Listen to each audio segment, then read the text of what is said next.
Le trasladamos ya todas estas cuestiones a David Mencer, portavoz del gobierno de Israel, que está aquí con nosotros. ¿Qué tal? David, hi. David, thanks for coming for Negocios TV. It's a pleasure. Thank you. You're welcome. Good to be with you, Sergio. Thank you, David. I would like to ask you again about the attack on Iran. I would like to know why is it delayed? What is happening with this attack to Iran? Well, Sergio, I guess you'll have to wait just a little bit longer. We know precisely what the capabilities of the Iranian regime. We know precisely the points where to have the most impact. And we know as well what their abilities are to attack us back. Israel has a responsibility to defend itself, and that's precisely what we will do.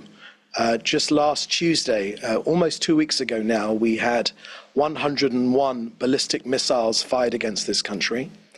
Prior to that, in April, we had 300, more than 300 rockets, ballistic missiles, drones, cruise missiles fired at us from Iran, but also from Syria, also from Iraq, and all the while we've been attacked by Hamas and also Hezbollah and the Houthis and the Shia militias in Iraq. So we are constantly battling against Iran. We know precisely how to defend ourselves, and that is precisely what we will do.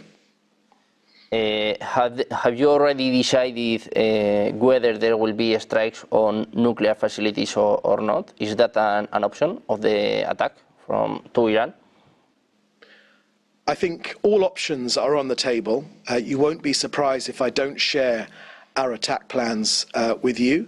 But all options are on the table. Again, Iran is a country, is a regime, not the people of Iran. It's very important to set aside the people of Iran. We believe that 70 or 80% of Iran's people are against the regime in Iran. But the regime in Iran has said very clearly that they wish to destroy this country. We know that they're trying to acquire nuclear weapons.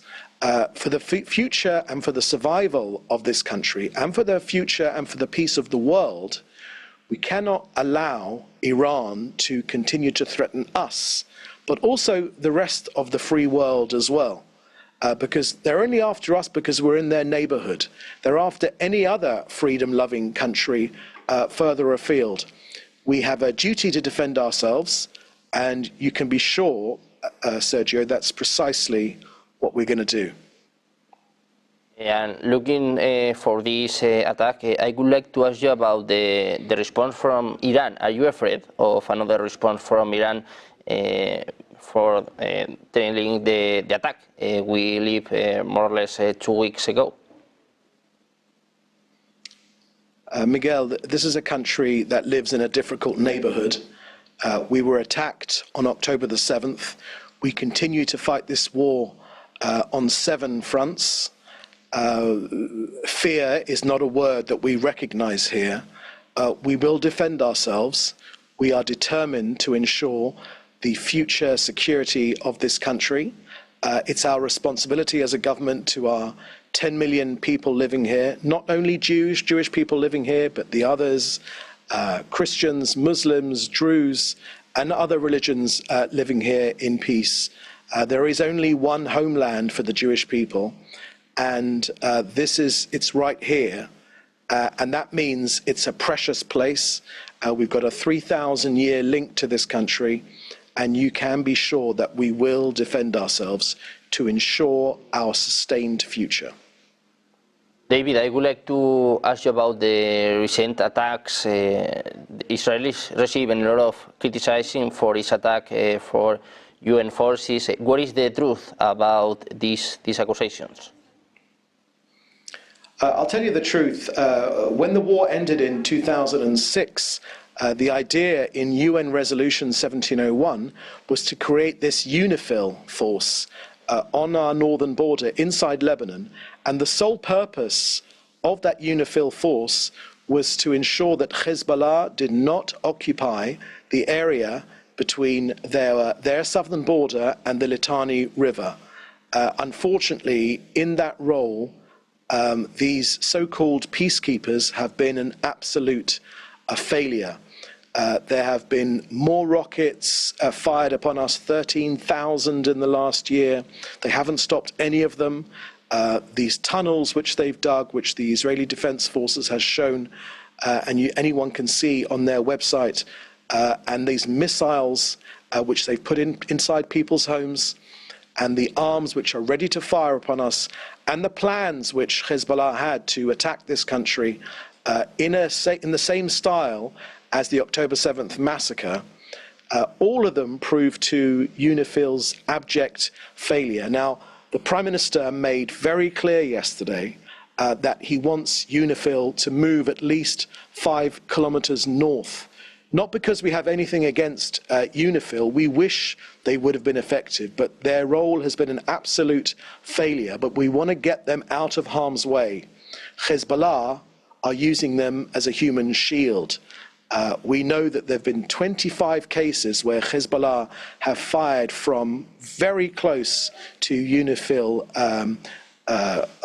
bases. So we want to get them out of harm's way so we can defeat Hezbollah and allow the citizens of Lebanon to go back to their homes. And talking about UNIFIL, talking about the UN, what do you think about the Guterres accusations? What do I think about the Guterres? Yeah, the accusations to Israel about these attacks to the UNIFILs. What do you think about the role of Guterres as main general in the UN?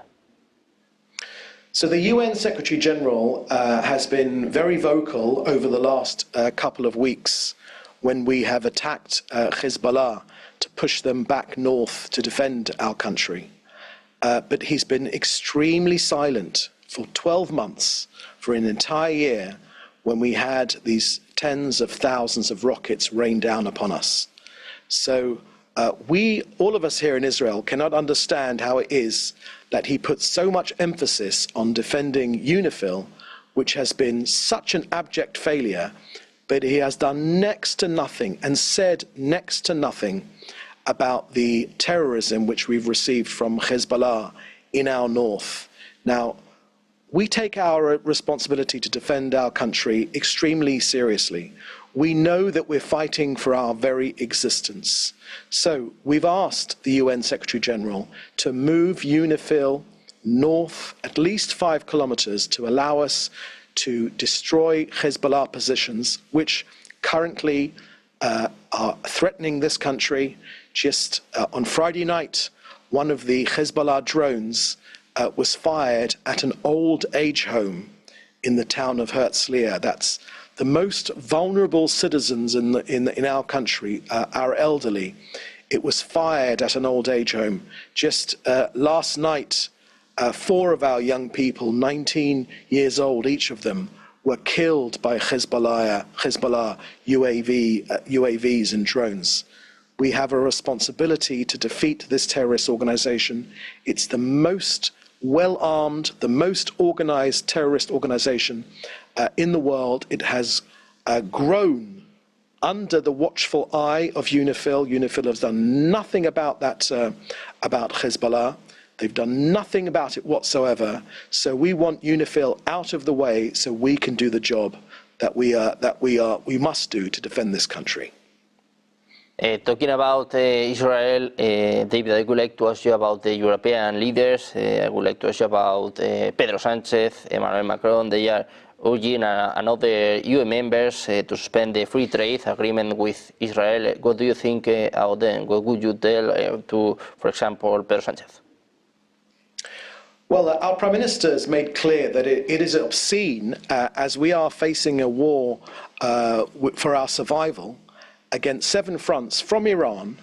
It is obscene that rather than putting pressure on Iran, these countries are putting pressure on Israel, the only democracy in hundreds of miles in any direction. But the Prime Minister has made clear that we are able to defend ourselves.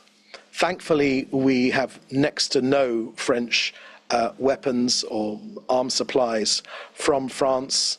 So with or without France, with or without Spain, we're able to defend ourselves, and that's what we'll do.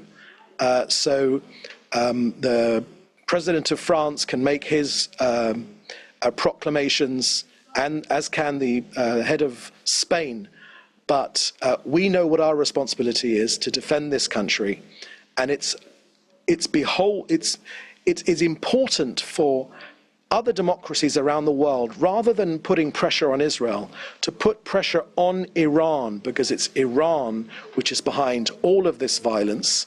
They suppress their own people, they hang gays in the street, they execute women that don't cover their hair properly, they hate the freedoms that we hold dear in our Western-style societies. So we have a responsibility to defend ourselves, and you can be sure, Sergio, that's precisely what we are doing. David, the last question. Are you disappointed with Pedro Sánchez, Emmanuel Macron, Antonio Guterres? Are you disappointed with them? The Prime Minister's made very clear Israel's views on what these leaders have said. We think it's slightly ridiculous, because we're fighting for our survival here against a genocidal country that wishes to wipe this country off the face of the earth. We're just not going to let that happen.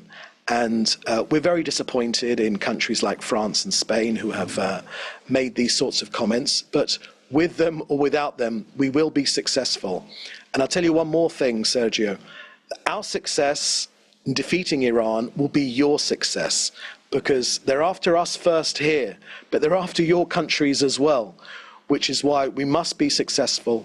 Our success will be your success, and has the possibility to lead to a brighter future for this entire region.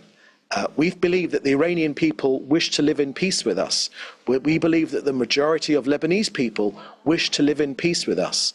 So once we've destroyed these terrorist organizations, we want to get back to peace and back to a brighter future for all the people in this region. David, we wish you the best. Thanks for coming again. Thank you, for Sergio. Negocios TV. It's a pleasure. Thank you, David. Good to speak to you again. Thank you. Bye-bye. Thank you. Bueno, pues David Mencer, portavoz del gobierno israelí, que terminaba diciéndonos que el éxito de Israel sería el